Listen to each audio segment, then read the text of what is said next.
Hello and welcome back to Startups, People and Equity. This is a space where we discuss topics, related to startups, people and equity. We hope that you will enjoy listening to today's episode as much as we enjoyed recording it. Let's dive straight in.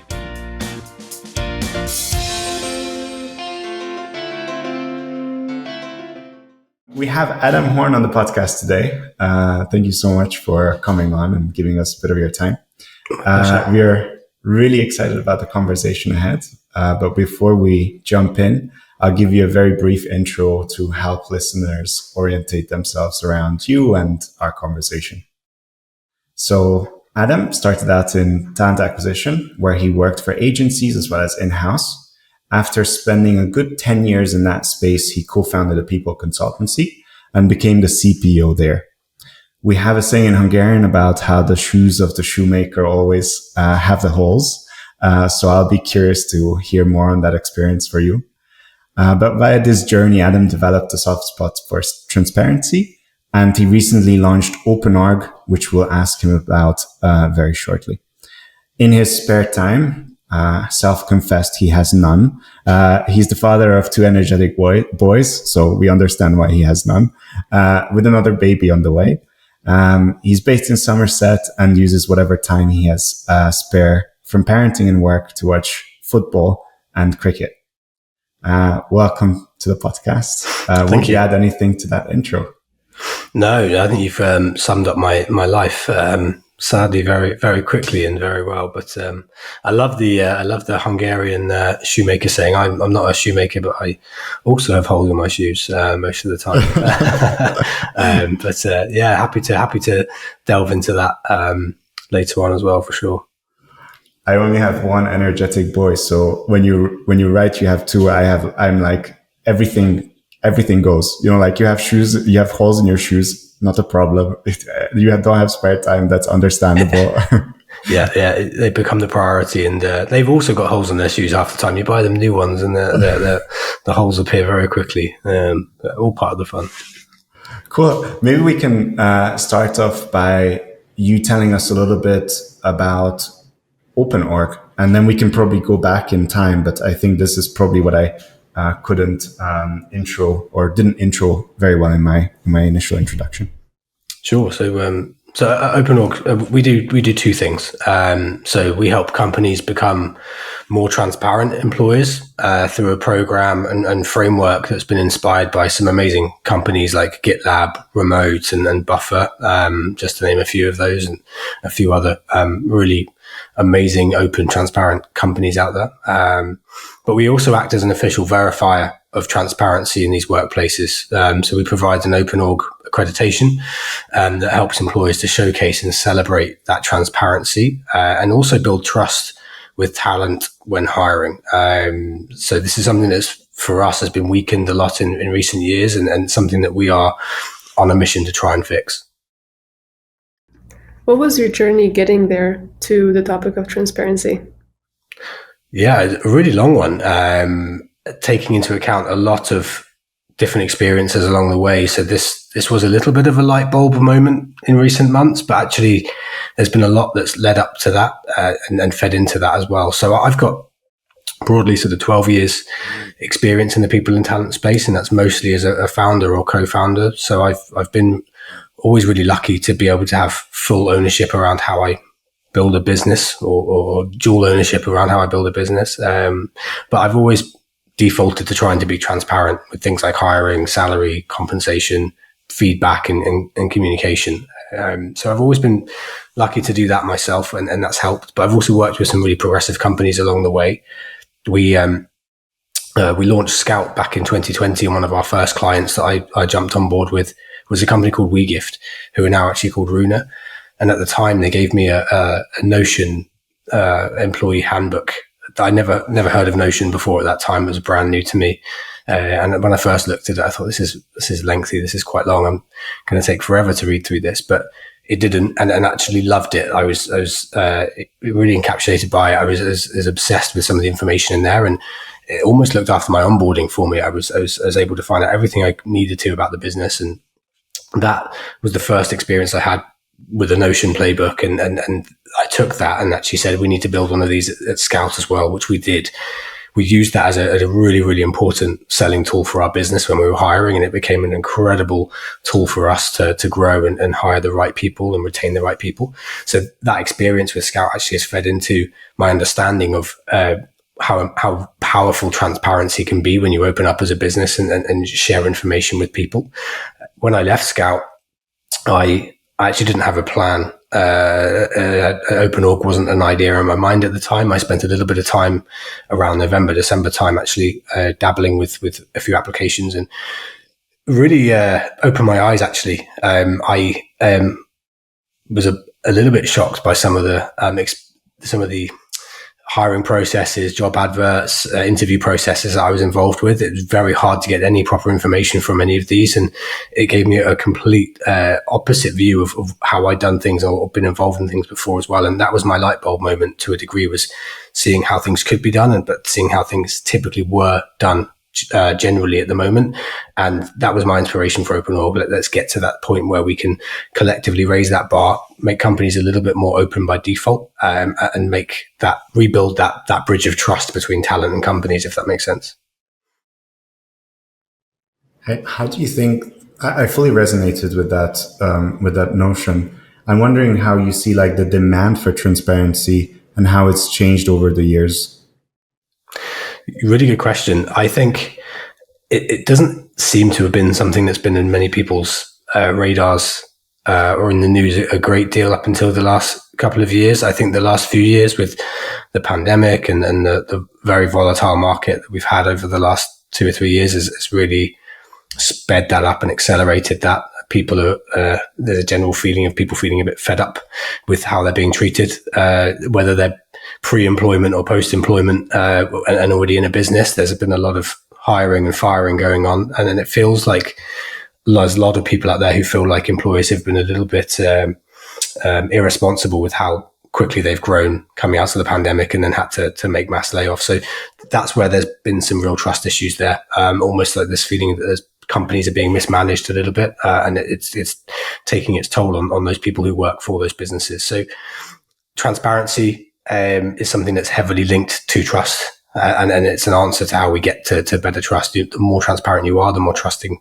people are with you. So transparency has come to the foreground a lot, and obviously that's in different ways. We've obviously got the salary transparency laws that are being passed in Europe, and quite a number of the US states as well have already made that legal as well. So on both sides of us, from a UK perspective, we're seeing countries actually having to become more transparent now by law, and that's really accelerating that conversation, not just around salary and compensation, but if we're going to do that, what else can we do as well? And it's becoming a really, really important part of the typical job seekers job search. I think Slack did some research recently, and they said 87% of people have said that when they look for their next role, they're going to be looking for a more transparent employer. So it's high up there on the agenda with things like flexible working. When we talk about transparency, I have two competing thoughts constantly in my head.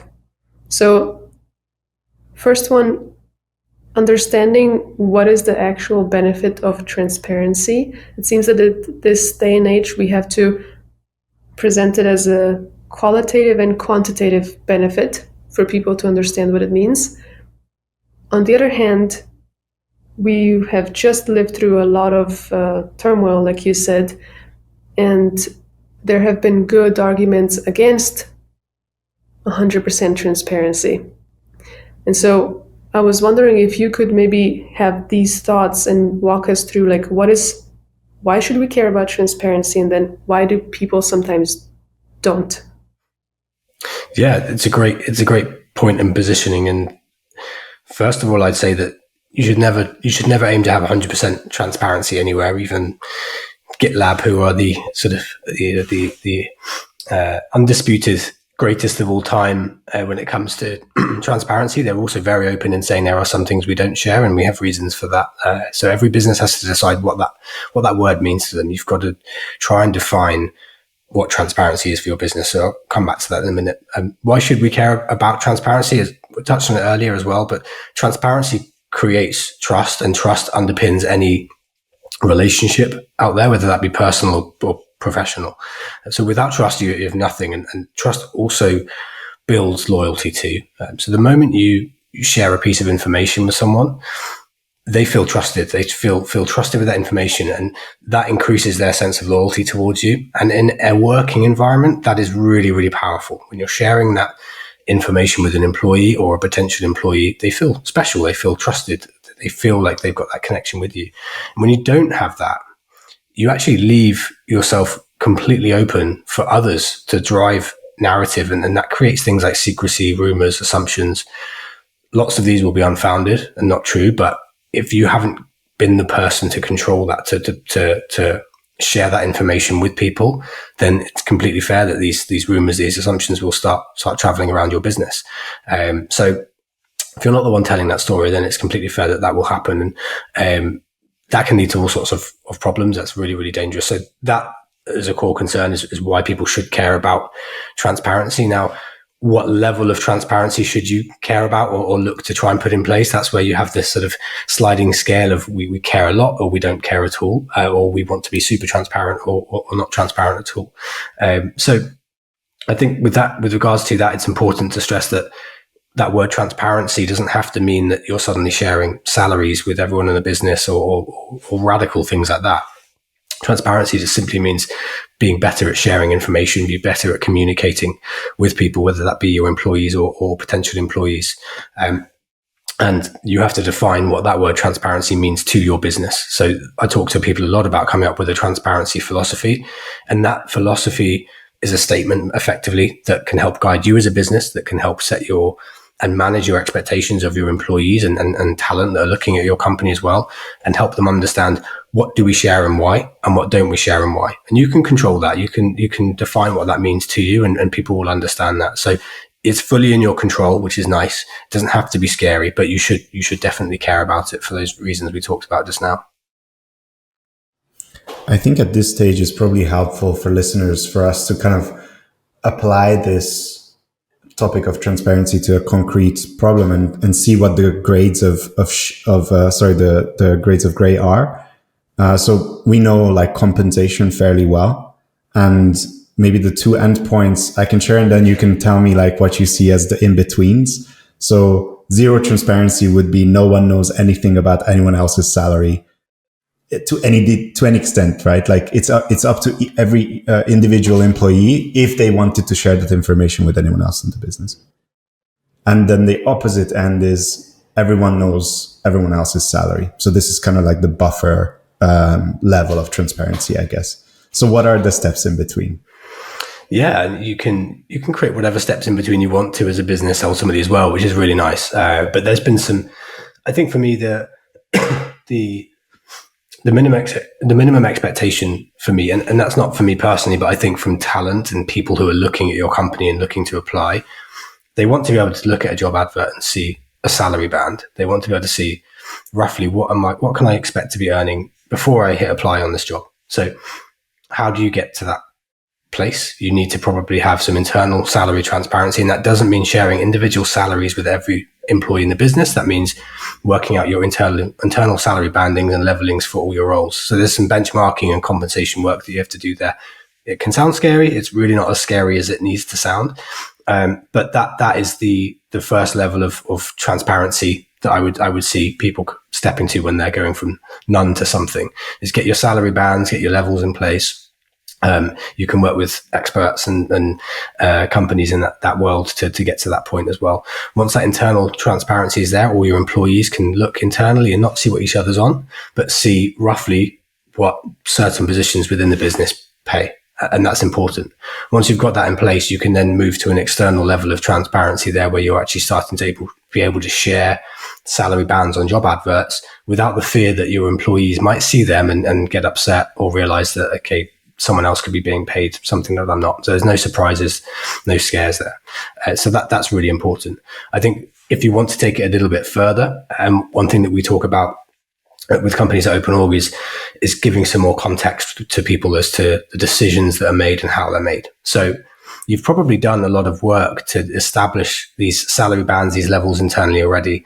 The next step for me would actually be going a little bit further with external sharing around for example, your salary calculators, your formulas, your philosophy. Give people an idea as to not just your salary bands, but these are how we come up with our salary bands. These are what our beliefs are around compensation. These are how we calculate them. If we're a remote company, for example, and we're hiring a marketing person in Lisbon and another marketing person in London, these are how we decide on how we pay people. People want to understand the why behind why they're paid rather than see what other people are paid in the business. And that's the really important context. So without going too deep on it, that's how I would break down those different levels. For me, you go from zero transparency to some basic salary banding transparency. Then the context behind that is really, really powerful and really helps. Then the final level, of course, is you've got someone like a buffer who just says, hey, we're just going to show you everything, which is each to their own, but an amazing example. What do you think each one of these levels brings in addition to the company? So you were explaining the benefits before. Which one does it open with each level? It's without talking the buffer example down too much. I really don't think the buffer example will get you some pretty amazing PR and branding kudos. The name gets thrown around a lot in the people world, in particular in the compensation world. If you want to get your name on the map a little bit and do a bit of a PR exercise, something like that will work. So I definitely think there's some additional employee branding benefits to going a little bit radical. It doesn't have to be on compensation. You can pick your own area. There's someone like Learnably, for example, have built a real name for themselves because of their career development frameworks that they've open sourced and thrown out there. And that's their world that they're known for as well. So pick your area. And if you're going to go radical with it, that can build a little bit of extra PR and employer brand. But I honestly think the biggest boost that you're going to see to trust, to employer brand, to whatever that might be, will just be taking that first little bit of a step to transparency. It doesn't have to be a big leap to radical transparency. It's that little step that you take that just gives some basic information to people when they're applying for roles. And employers don't realize that. I don't think they quite realize how much applicants really value that extra little bit of information, whether it be about a hiring process or a salary or clarity around the hours that we work. Tiny tweaks make a huge difference here. So that's where the biggest boost is. Fully makes sense. When you were saying that, something came to my head, which is we were talking about smaller companies here, but maybe we can also, have a line of ideation around like how this would work at a Volkswagen Group or whatever else. But so let's stay with smaller companies for now. How much is the approach to transparency shaped by the founder's self-confidence? Are there other areas that play into that decision on an organizational level? Yeah, the founder or founders are crucial to transparency working. You can't put all this on a people leader, even though it's probably the people leader that's maybe driving a lot of the projects and the work around this. This is a mindset and cultural thing for a business. And if you're not role modeling that as a founder or founders or leadership team, it's not going to work. So before you embark on that, you've got to make sure you've got the right mindset and will to do this. And again, before you do that, define what that means to you. It doesn't have to be scary. It doesn't have to be role modeling radical things. So define what it means. Make sure that you as a founder are comfortable with it. It ties into things like values. When people talk about setting values that you can make sure as a founder you can actually role model. This is similar. Transparency ends up being a lot of companies' values. So there's a tie in there. And if you can't role model transparency, if you can't follow through with that, then don't necessarily force yourself to try and do it. So confidence in that is important. Being confident and knowing what we do share and don't share and why, and being able to communicate why is the most important thing, I think, for a founder, rather than just saying we don't share that. Make sure you can tell your employees why you don't share it, and they'll understand.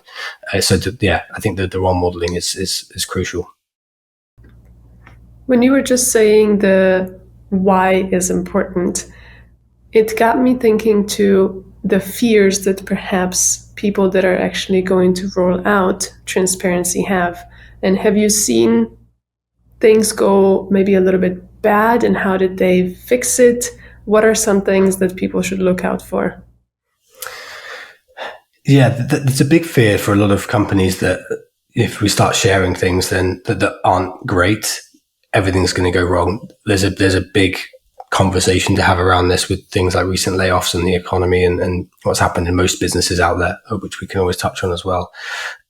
But that's not a reason not to share information. The big example that I always revert to when companies talk about a slight bit of anxiety or fear around sharing something that's not perfect is I talk a lot about the fact that if you picture having a CEO or a founder that just walked around the office all day bragging about all the great stuff they did, only sharing examples of their successes, maybe not ever admitting to their failures, it wouldn't feel great as an employee. You probably look at that person thinking, I don't necessarily look up to you a great deal.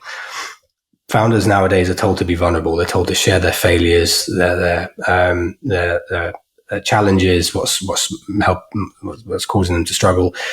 People applaud that. And when you share things like that on LinkedIn, and we see that a lot at the moment, people rally around you. They love it. They applaud it. You win real fans, not just externally, but with your employees as well. It works, and founders can see that, and I think they believe that.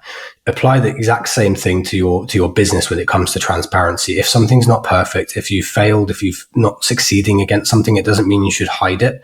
It means you should share it with people and be open and honest about where you are, and people will rally around that and love it, and they will absolutely become obsessed with your business. So I use things like diversity when I talk to companies. They often say, look, we're not where we want to be with our diversity, or maybe we'll wait 6 months more before we do this. Share it now. Talk about exactly where you are now, and more importantly, the why behind why you're here, and talk about your commitments, your initiatives, what you're doing to fix it. An applicant looking at your business, even if they care deeply about diversity and you're not perfect, will really appreciate the context and the information that they can read there versus not seeing any information about diversity around your business whatsoever. So be vulnerable, share information by default, even if it's not perfect, and you'll win more fans and it will boost your employer brand a lot more by doing so. And that is important to remember. I think if you're having a bit of a fearsome moment around whether we should share this information. One thing that I've seen, which I thought was interesting, what was interesting about it was that I saw it repeated across many, many companies, is that when you have transparency, in each person's mind, there's a different definition behind it. And there ended up being, instead of one transparency principle, it would be each executive would have a different definition, each manager would have a different definition, and you would have essentially create little camps within the company of comparing information, and it could lead to actually more tension than just no one knowing nothing. Yeah, agreed. I think, and that could cause problems, definitely causes problems, because if you've got an agreed philosophy at the top, for example, of let's talk about things that we don't share, and then it filters down to a team level from a management point of view, and some managers say, okay, cool, we don't share that, that's fine. But other managers say, okay, I'm going to share that with my team because that's important. That is dangerous, because you end up with the position you don't want to be in, where half your company knows a piece of information and half doesn't. You still end up with whispers and secrecy and rumors circulating. So that's where it's really important, again, to have a really firm philosophy at the top that is role modeled and then cascaded down and listened to by management. You might have a little bit of freedom within that in certain things, but I would advise companies take a really hard line on what we do share and what we don't share, so that you don't have those issues cascading throughout the teams. We talked quite a bit about the benefits of transparency facing outward. So for like applicants, yeah. One of the key reasons why I love transparency is because once you're within an organization, if you default to sharing information, and like you said, that you can opt out, but if the default is that let's share as much as we can, then likely you will solicit help from your employees on topics that you didn't even realize that they can help on. Silly example, you're looking for a new office space, and instead of like waiting and sitting on that intention until you found the perfect office space so that you can wow your employees. Why not share it? And maybe they know someone who has an office space for rent. Yeah, it's something that it's hard to hold on to that as you get bigger and bigger as a company. A company of 10,000, for example, will find it hard to get everyone's voice. And there's a limit as well, because you throw too many things out to too many people and you'll never make a decision on anything. But in the startup and scale up world, which is where I've mostly sort of operated, I suppose, over the last few years, it's really, really important for people to remember that as a founder, you've probably been involved in the interview process. Hopefully you've hired someone who you believe is smart, sharp, switched on, great mind, is going to impact your business. Never forget that, because if you've done that, it goes without saying that that person should make a huge impact on some other decisions day to day in your business. And that brain power that you collectively have as a team of, let's say, 20 or 30 is so much more powerful than the brain power of a leadership team that you've created of 2 or 3 people. And it's really interesting. I've never thought about this before, actually, but I chatted to a head of people the other day who told me, I won't say who it is yet because I don't think they've told their team yet necessarily, but they told me that they've collectively decided as a business to scrap the whole idea or notion of having a leadership team, because they feel that immediately creates barriers and borders between people, and that creates secrecy and limits them as a business. So they're not going to fire their leadership team. They're just removing that whole notion of having a leadership team, which I found amazing, because if you can start collaborating and co-creating a little bit more with the rest of your business and not have these leadership meetings where you're having secrecy behind doors and so on and so forth, share things, ask for people's opinions, you can get a lot more done and lot more quickly and have that competitive advantage. You have to be careful that you don't go too far and start getting everyone's opinions on everything, but it can definitely work in your favor. That's so true. While you're a startup, lean into the startup things. That makes so much sense, just saying it out loud. Yeah, absolutely. Imagine a football team like signing a big star, and whilst they're physically perfectly capable of playing for 90 minutes, they're like, well, we only need you for 60. Those 30 minutes just wasted, I think it's quite similar to that. Yeah, it is. And, again, you've hired these people because you believe that they're going to help grow your business, impact and be superstars. So don't limit them to just to doing that one role that they've been hired for. Get their opinions on other things. And again, that's very powerful. They feel so included. They feel so trusted, and they'll be super loyal to you. I wonder what you've seen. This might not be just about transparency, but it does bring up a few memories. And now that I'm going through the clients and other experiences, I do see it repeated as a pattern again, where you have essentially 3 groups of people in the company. And I'm not talking about leadership employees, but I'm talking about the new hires, the people that have been there a couple of months, and then you have external consultants, advisors, and so on. And the weight to a person's opinion is usually the same. So consultants, advisors, then a little bit lower you have the new hires, and then a little bit lower you have the existing employees. What do you see? Yeah, that's a good point. It differs company to company. A lot of the work that I've done over the years, I've been a consultant because of the type of work we've done with previous companies. So I've parachuted in, worked as a consultant and like an embedded consultant to a business. But again, the example that I've circled back to previously is one with a company called WeGift, and I had to adapt quickly. But I was told by the CEO founder from very early days, I see you as a permanent part of the team. So I need you to input. I need you to throw your weight around if you need to, and I need you to treat this as if you're a permanent part of this team, from opinions, from input, from advice. That can be quite hard as a consultant sometimes to get into. But if you have that mindset, you can definitely get to that point. And that's really refreshing when companies see that. They're paying a lot of money typically for consultants. They should be getting as much as they can out of them as well. And that's not just delivering against their day-to-day requirements, but really helping them impact the business. New hires sometimes get pushed to one side a little bit because you sometimes default to saying, look, they don't really know the business yet, so let's not ask them questions about the business, which is a bit of a shame, actually, because you're not necessarily looking for people to input on how the business works now. You're also looking for ideas on how things have been done previously at their last companies. And there can be some really valuable insight that you get from those people. And even just to a business process perspective, these new hires are going through things like onboarding and settling into the business. You can get some really valuable insight from them on how onboarding has worked, what you can do differently, and so on and so forth. So it's also about being clever about picking those groups of people and the journey that they're on at the moment, and then trying to tailor that as best as you can. But again, it ties back to being open with them and communicating with them in the right way. You did just open like a whole new dimension in my head when you were speaking about the onboarding process, because I did realize that usually I think about transparency as like a one-way street where the company decides how much information it shares with the employees.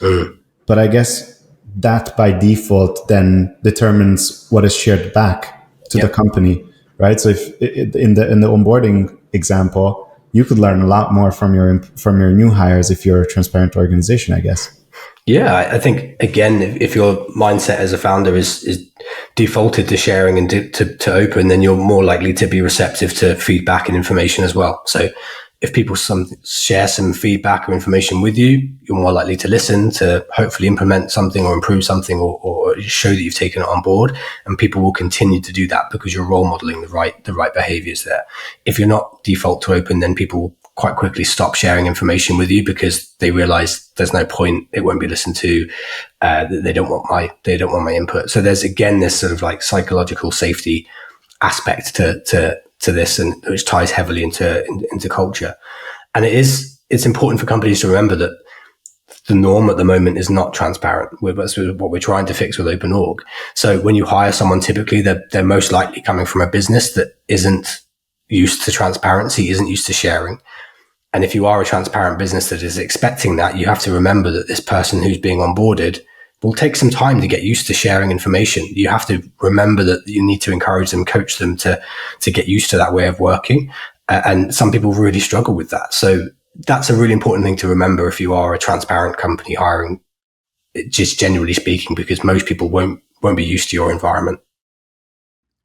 The way you just said it makes me think that bringing transparency into an org requires some change management. And from what I've seen, daily habits actually create who you are. So what are some of these little things that companies can do as a daily habit to live their transparency? Yeah, there's some really good stuff you can put in place. And I want to be careful I don't dive too deep into sort of operational processes that might get a bit boring, but on a basic level, when it comes to things like communication, if you look at something like Slack, and obviously there's other tools available, but if you look at Slack, if you default to trying to be as open as possible on Slack, if you're a remote company, for example, you could set Slack up in a certain way that you have more channels than not, and actually start trying to pose questions or ask questions more publicly to the entire business, rather than, for example, having like a leadership channel that you post certain information in. There will be some confidential information or conversations that you have to keep behind closed doors legally. But again, going back to what we talked about just now, if you're talking about office space, lots of companies would default to just messaging that in the leadership channel or the people channel, saying, hey, we need this, put it on a more public channel and get everyone else's input. So there's some intentional things you can do there to set yourself up as a business to communicate in a more transparent way. And that will foster more open communication, more open ideas from your team, versus having a couple of channels that maybe you default to sharing into. So that's just one example of something you can do. There's some work you can do around company rituals as well, which again ties into things like culture and values. And I've spoken to a couple of companies, for example, who have transparency there as a value and want help around how they can embed that and animate that value in the business. And one thing I always say is consider, which feels quite bold, but consider having like a monthly Ask Me Anything founder forum or something like that in the diary that is in everyone's diary. You commit to, as a founder, coming to this forum and taking questions from all your employees. That could be anything about the business, the finances, the hiring, culture. It could be brutal and tough at times, but you stand up there effectively and take these questions and answer them honestly. if you do that, it shows that you are taking this seriously and open to being vulnerable and being having the spotlight on you a little bit. And it's a great thing to be able to talk about when you're hiring as well. If someone in an interview says, how do you live and breathe these values? You're able to actually say, look, every month we have this forum that we do. And so there's lots of things you can do around rituals to actually try and embed these values, things like transparency into a company as well. If we go through the constitutional figures of the UK and relate them back to what you said, you have the PM's questions, but you can't just ask the king whatever you want. So yeah. I guess it's up to every founder on deciding where they want to see themselves. Exactly that. And if you do that, which can feel scary because you don't know what's going to be asked necessarily. But if you do that, you've got to commit to giving honest, open answers. And if you don't, things like that will quickly crumble and disappear and people won't turn up and show up. But if you do it well, people will really enjoy those calls and they'll really value them and they'll feel like there is transparency in the business, specifically within those calls, but in other areas as well. That made me think of actually something else, which is, what is your opinion on a company that is only transparent to use transparency? Does that defeat its purpose, or for you is like kind of the end justifies the means? As long as the outcome is positive, it's okay to be that way? I think if you try and use it as a tool to just for the sake of it, I think it would be very hard to keep it up and do it well. It'd be like a fad, or a novelty. And what we're trying to do with OpenOrg as an example is try and move away from these fads and novelties and artificial employer branding exercises where you slap a badge on a careers page just to attract more talent. If you're going to do this, you do it because you genuinely care about being open and transparent as a founder, as a leader. That will cascade down to hopefully your people team who hopefully share the same values and ideas. And you shouldn't need to do it for the sake of it. I think if you do it for the sake of it, you won't do it well. And cracks will very quickly appear. So there could be some short-term benefits potentially to doing it. But again, I think people will find out very quickly because as a founder, as a leader, you will always slowly come back to your natural personality, your natural approach. And you can't force transparency if someone's not naturally transparent.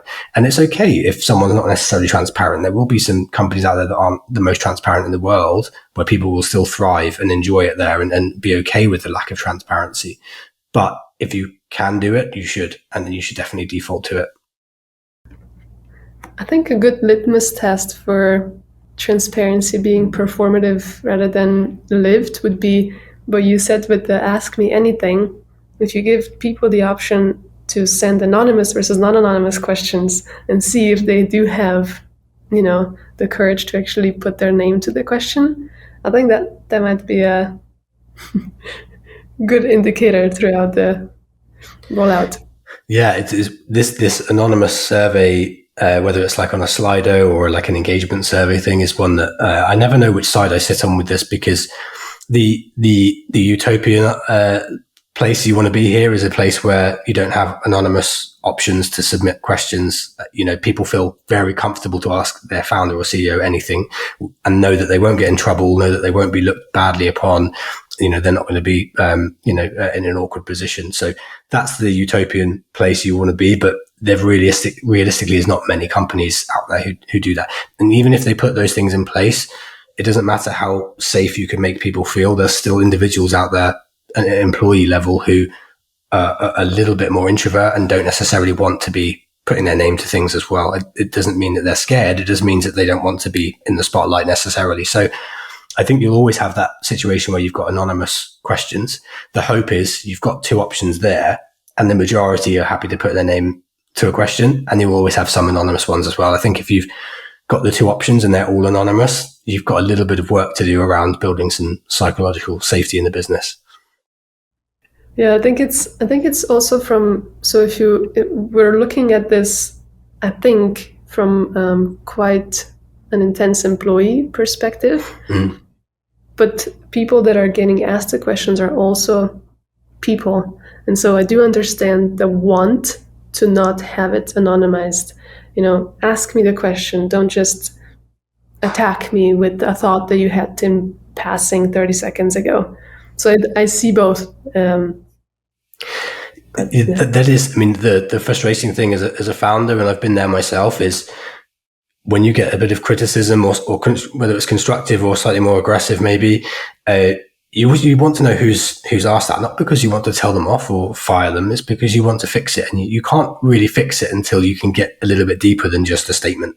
So quite often you have that urge to say, look, I want to know who said this because I'd love to be able to chat to you about it and find out more, but you can't often get to that level of detail with someone. So I think that's where you feel for the individual who's being asked the question. They're often having to field anonymous questions from people without being able to get any real depth as to why you're asking that. And if you don't know why someone's asking it, it's hard to give an answer. So it does go both ways, and you have to spare a thought for founders and people who have to answer those questions as well, because they're often working on not enough information as well.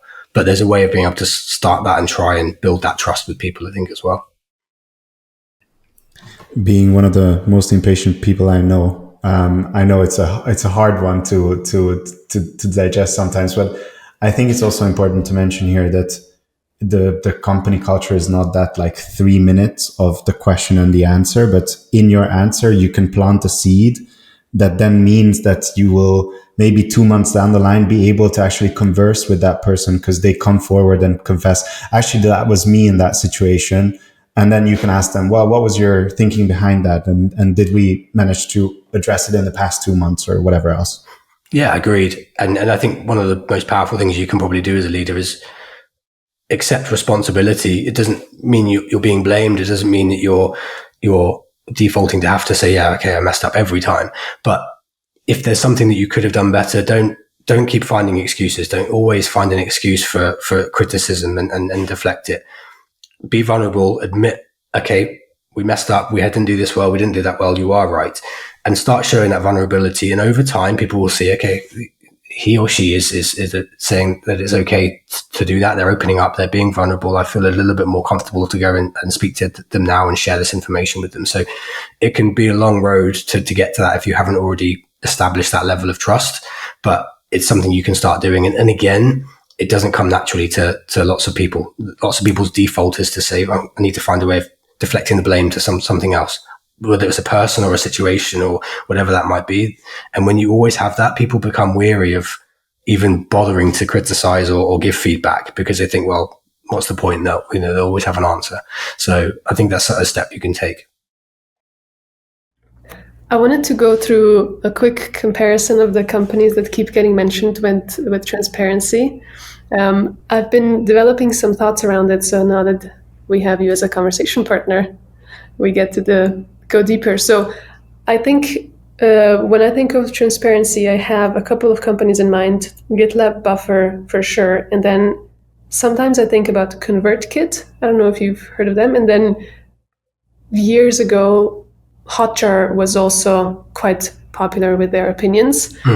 And I saw something happen with GitLab. So they were the first. They had their calculator open. You would see, I think, job title and location and multipliers. So you would see both bands and how they got to it. Whereas Buffer had also that. And then a couple of years later, you look at both companies and you see GitLab removing the calculator from public and Buffer adding more transparency to their public page. Why do you think that happens? Ooh. It's a really good question. And I've wondered that myself. The last however many months we've been working on building OpenOrg, lots of our time has been going into just looking at as many companies as we can, what they share, what they don't share, building case studies and a huge library that we can share with people. And I've come across these examples where you think there's a reference online to someone sharing something, you click through to it, and then you get a big 404 error message saying this information is no longer there. And this is not to name and shame, but one of those was Monzo, who have still got this amazing name for being a progressive, forward-thinking business. And they used to have a transparency dashboard that you can still find online, but when you click on it, it's gone. And I think that's a shame because that's fine that it's gone, but it's actually useful to try and leave some context on that page, just to say, look, we've actually removed this, but this is why we've removed it. Because I think it's okay to change strategy and tactic and start not sharing things, but try and just give people a little bit of an idea why. Because you'll have a situation like I had, maybe as an applicant, where they think, oh, this is really exciting. And when you try and find that and you can't, that immediately makes you think, oh, what's happened here? It gives you an immediate negative thought that tarnishes that brand a little bit. And it shouldn't, because they're still a great brand. But there's lots of examples of that out there. And even I use Buffer as an example a lot, actually. So Buffer have this amazing name in the transparency space because of what they've done with salaries. But when we assessed them via our OpenOrg assessment, which hasn't been official, but just we just did it externally, against lots of other companies, they actually weren't overall that transparent, because they're very transparent with salaries and they do some work around revenue. But everything else is actually really hard to find. A lot of their information is hidden on blog posts. So they don't have like a really in-depth careers page or handbook that they've published, for example. They've got lots of blog articles hidden around, and the information in theory is there, but some of these blog articles go back to 2016. That's a long time ago to talk about a hiring process that may or may not be relevant anymore. So with someone like that, for example, we if they were going through OpenOrg assessment, we wouldn't be able to give them that accreditation against that specific area, because we can't honestly say that it's still true or not. So that's just one example. Yeah, very similarly, that's why I brought up ConvertKit and Hotjar, because Hotjar used to explain a lot about their thought process, and now I see ConvertKit actually doing that very effectively, going into the details of how do they actually give profit share, equity, and salary in his famous Twitter thread.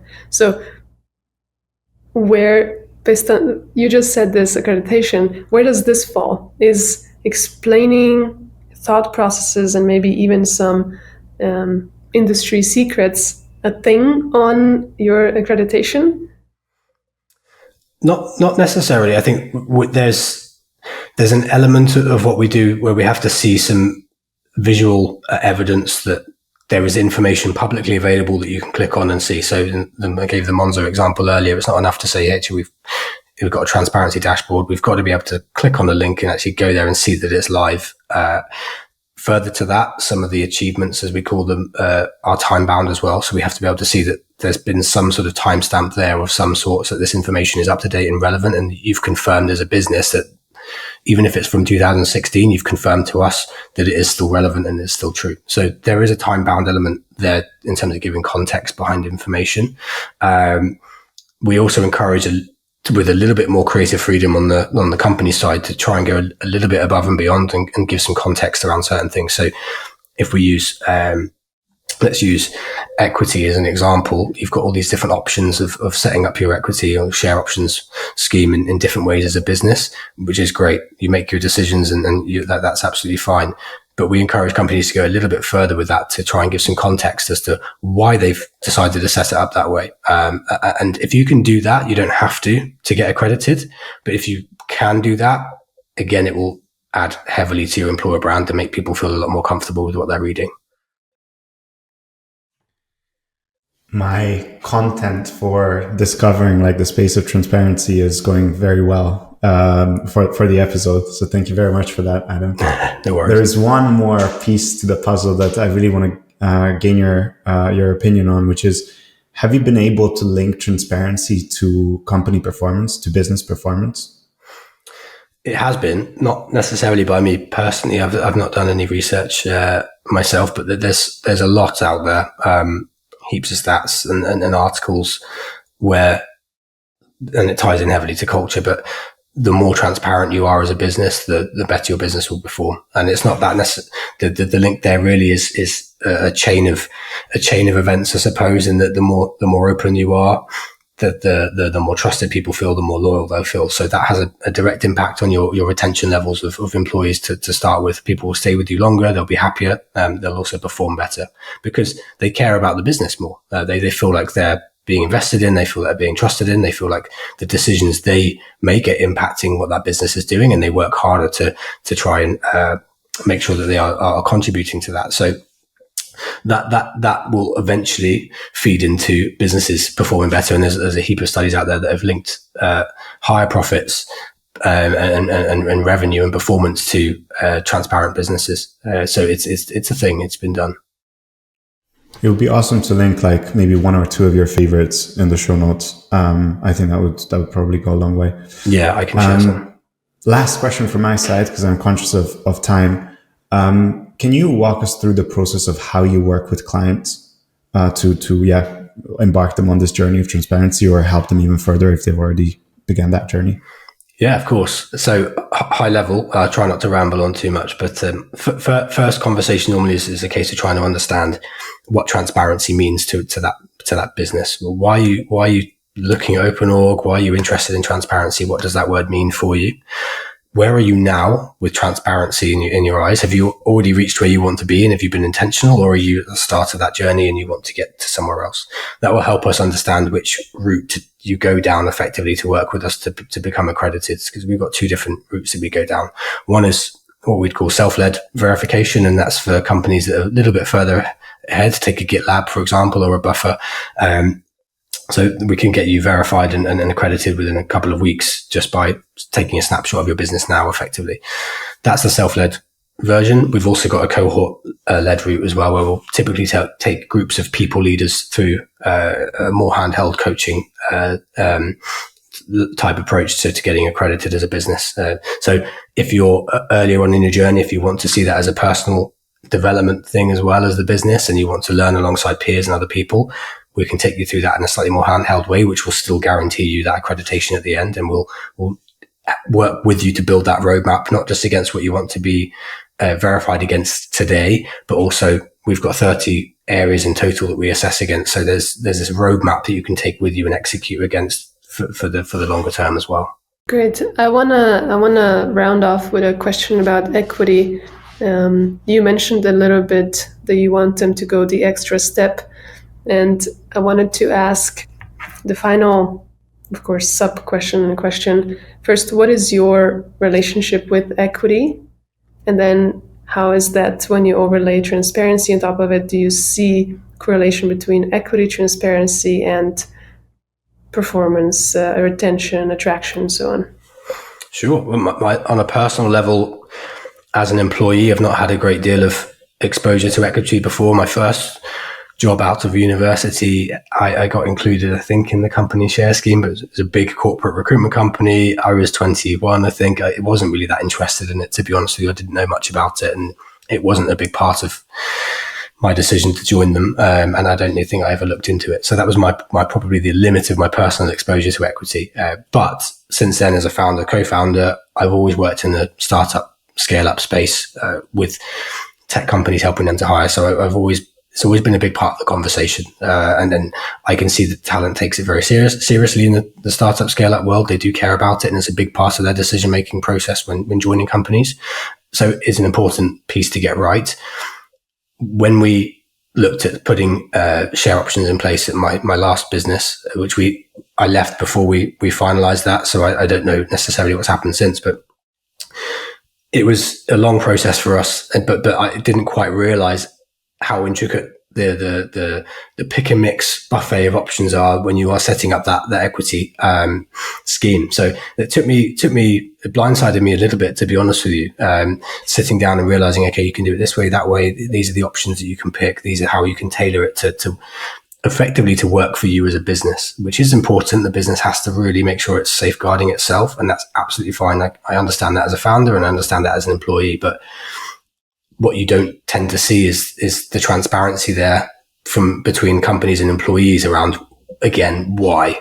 What is the detail that we're deciding here, and why is it important? And I think 9 out of 10 employees, if you told them that information, would fully understand the reasons for it. And they say, that makes sense. I get that. And it's all fine.